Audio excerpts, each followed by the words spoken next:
সম্প্রতি অনলাইনে একটি ছবি সামনে এসেছে। সেখানে দেখা যাচ্ছে 20 বছর বয়সী লিওনেল মেসি ছোট একটি প্লাস্টিকের টাবের জলে খুব সাবধানে একটি শিশুকে স্নান করাচ্ছেন। ছবিটি 2007 সালে শরতের কাতালোনিয়ার ক্যাম্প নু স্টেডিয়ামের ভিজিটার্স ড্রেসিং রুমে তোলা হয়েছিল। সেই নির্দিষ্ট মুহূর্তে মেসি ছিলেন একজন দ্রুত উদীয়মান প্রতিভা। তিনি তখন তার অসাধারণ দক্ষতার ঝলক দেখাচ্ছিলেন ঠিকই, কিন্তু ফুটবল বিশ্বের শিরোপা হতে তার বেশ কয়েক বছর বাকি ছিল। এই আয়োজনটি ছিল সম্পূর্ণ কৌশলগত। ইউনিসেফের সাথে অংশীদারিত্বে শিশুদের বিভিন্ন কর্মসূচির জন্য তহবিল সংগ্রহের উদ্দেশ্যে ক্লাবটি তাদের নিয়মিত চ্যারিটি ক্যালেন্ডারের জন্য একটি শুটিং করছিল। অংশগ্রহণকারী পরিবারগুলোকে সম্পূর্ণ দৈব চয়নের মাধ্যমেই বেছে নেওয়া হয়। স্থানীয় বাসিন্দারা একটি লটারি সিস্টেমে অংশগ্রহণ নিয়েছিলেন এবং বিজয়ী কয়েকটি পরিবারকে স্টেডিয়ামে আমন্ত্রণ জানানো হয়। সেই টাবের মধ্যে বসে থাকা শিশুটি হল লামিনে ইয়ামাল। কাতালোনিয়ার বসবাসকারী লক্ষ লক্ষ পরিবারের মধ্যে থেকে দৈব চয়নের মাধ্যমে যে শিশুটিকে সেই বিকেলে মেসির কোলে তুলে দেওয়া হয়েছিল, সেই বড় হয়ে বার্সেলোনার রাইট উইংয়ে ঠিক তার জায়গাটিরই উত্তরাধিকার হয়েছেন। এই ছবিটি ক্লাবের অতীত স্থপতি এবং তার ঠিক ভবিষ্যতের মুখের মধ্যে এক বিরল সংযোগ স্থাপন করল। সেই ফটোশ্যুটের পরই বছরগুলোতে মেসির কেরিয়ারের গ্রাফ সোজা উপরের দিকে উঠতে শুরু করে।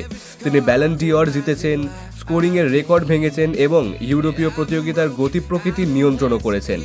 এই স্টেডিয়ামের ভেতরেই তিনি তার একচ্ছত্র আধিপত্যের সময়কাল তৈরি করেছেন।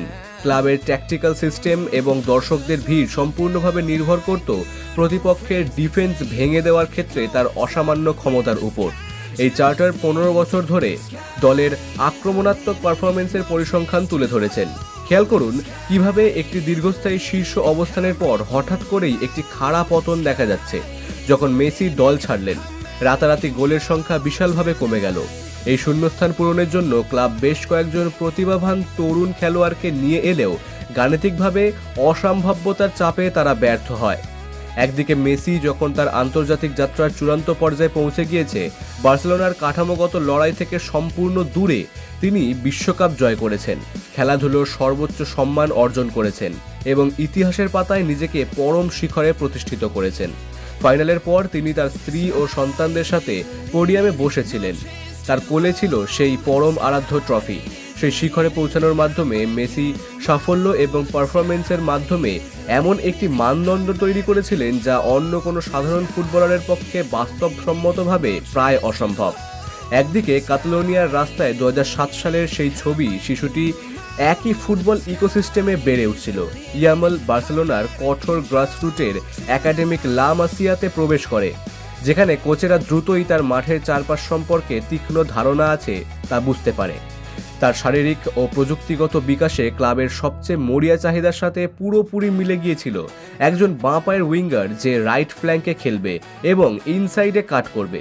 সে বয়োজ্যেষ্ঠ এবং শারীরিকভাবে পরিণত ডিফেন্ডারদের পরাস্ত করতে শুরু করে এবং এমন নির্ভুলভাবে বল স্ট্রাইক করত যা তার বয়সকে সম্পূর্ণ হার মানায়।